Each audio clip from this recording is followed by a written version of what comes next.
sekalian, Assalamualaikum warahmatullahi wabarakatuh. Terima kasih atas kehadirannya. Assalamualaikum warahmatullahi wabarakatuh. Terima kasih atas kehadirannya. Saya mewakili keseluruhan pemerintah, mewakili kabinet yang dipimpin oleh Presiden Republik Indonesia Bapak Joko Widodo. Malam ini akan menyampaikan pernyataan pemerintah terkait dengan kondisi politik dan keamanan pasca pengesahan Undang-Undang Cipta Kerja oleh DPR dan pemerintah pada tanggal 5 Oktober 2020 yang lalu. Saya ingin memberi pengantar dulu bahwa Undang-Undang Cipta Kerja itu dibuat untuk merespons keluhan masyarakat dulu bahwa pemerintah itu lamban di dalam menangani proses perizinan berusaha, peraturannya tumpang tindih dan sebagainya. Itu dulu. Oleh sebab itu lalu dibuat undang-undang yang sudah dibahas lama di DPR, itu semua sudah didengar, semua fraksi ikut bicara. Kemudian pemerintah sudah berbicara dengan semua serikat buruh berkali-kali di kantor ini, kantor Menko Polhukam, dan di kantor Menteri Perekonomian, kemudian pernah di kantor Menteri Tenaga Kerja. Jadi sudah bicara sebenarnya dan sudah mengakomodasi, meskipun tidak 100% dari hasil diskusi itu ditemukan jalan tengah akomodasi.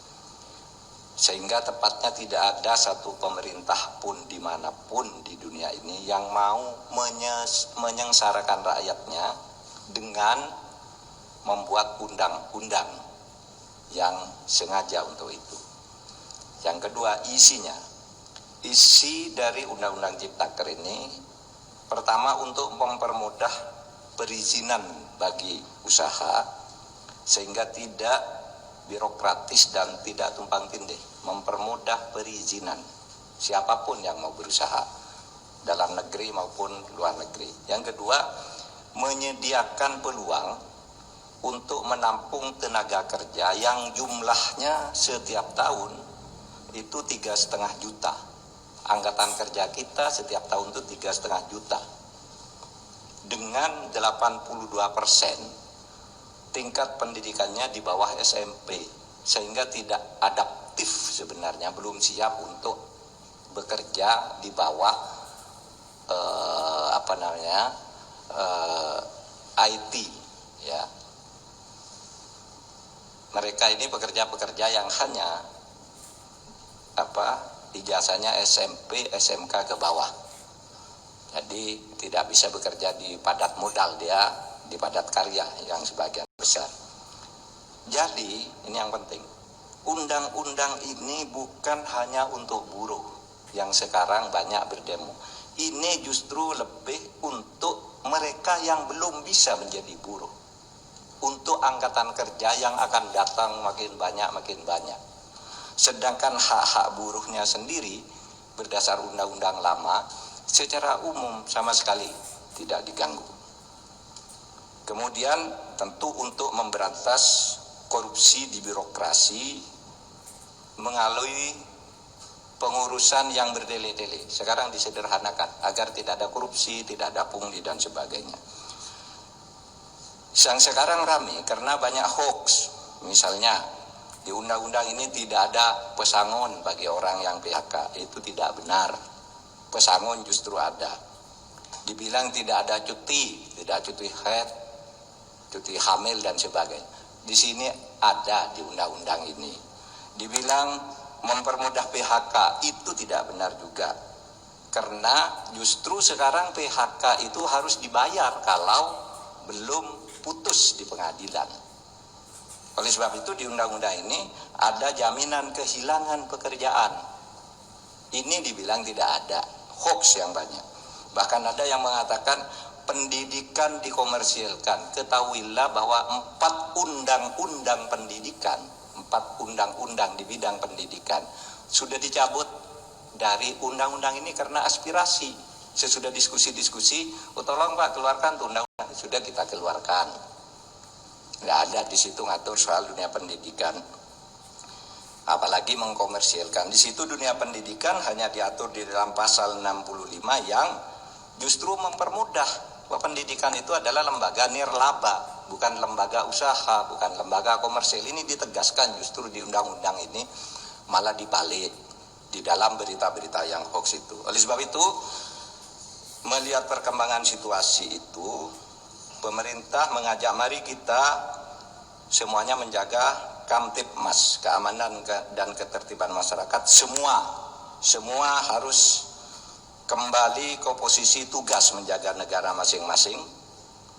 Pemerintah, rakyat atau masyarakat, dan civil society. Mari bersama-sama ke posisi masing-masing untuk menjaga keamanan masyarakat, dan untuk itu pemerintah menyampaikan pernyataan sebagai berikut. Pernyataan pemerintah terkait dengan kondisi politik dan keamanan pasca pengesahan Undang-Undang Cipta Kerja oleh DPR dan pemerintah pada tanggal 5 Oktober 2020 yang lalu. Selamat malam, mencermati perkembangan yang terjadi di lapangan terkait dengan penyampaian aspirasi tentang Undang-Undang Cipta Kerja dalam berbagai bentuknya di sejumlah daerah. Maka demi ketertiban dan keamanan di tengah-tengah masyarakat, pemerintah menyampaikan hal-hal sebagai berikut. 1. Undang-Undang Cipta Kerja dibentuk justru untuk melaksanakan tugas pemerintah dalam membangun kesejahteraan masyarakat melalui penciptaan lapangan kerja yang semakin banyak, perlindungan terhadap buruh, penyederhanaan birokrasi, dan kemudahan berusaha, serta untuk melakukan pemberantasan korupsi dan pungli, dan pencegahan tindak pidana korupsi lainnya.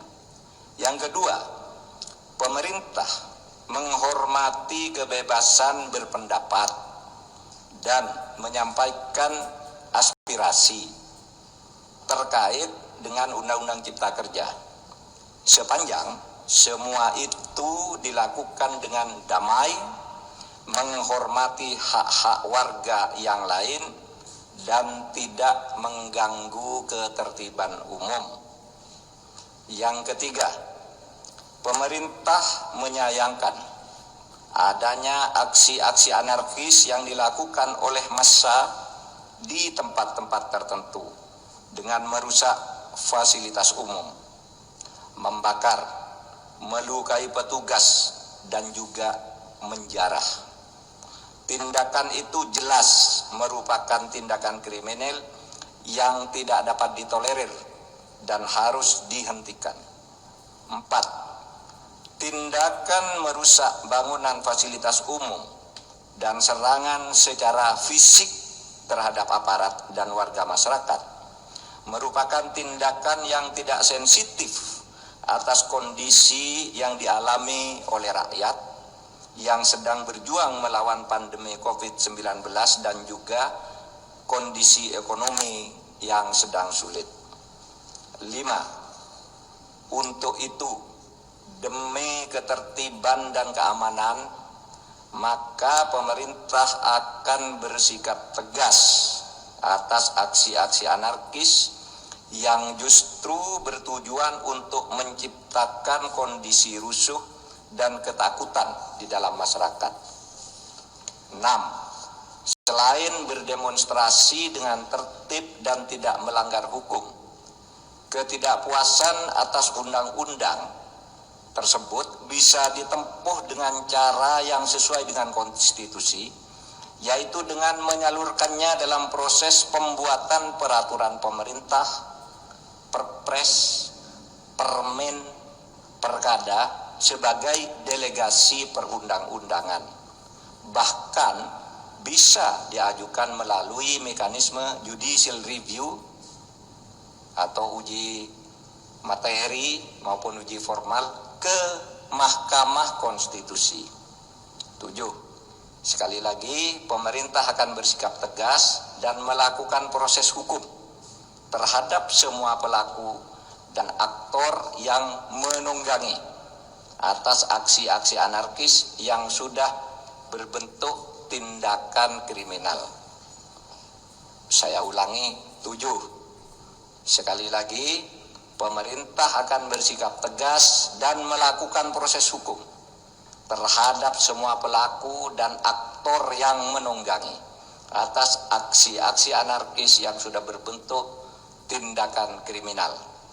Ditandatangani oleh Muhammad Mahfud MD selaku Menko Polhukam, Muhammad Tito Karnavian selaku Menteri Dalam Negeri, Budi Gunawan selaku Kepala Badan Intelijen Negara, Marskal TNI Hadi Cahyanto selaku Panglima TNI, dan Jenderal Polisi Idham Aziz sebagai Kepala Kepolisian Republik Indonesia.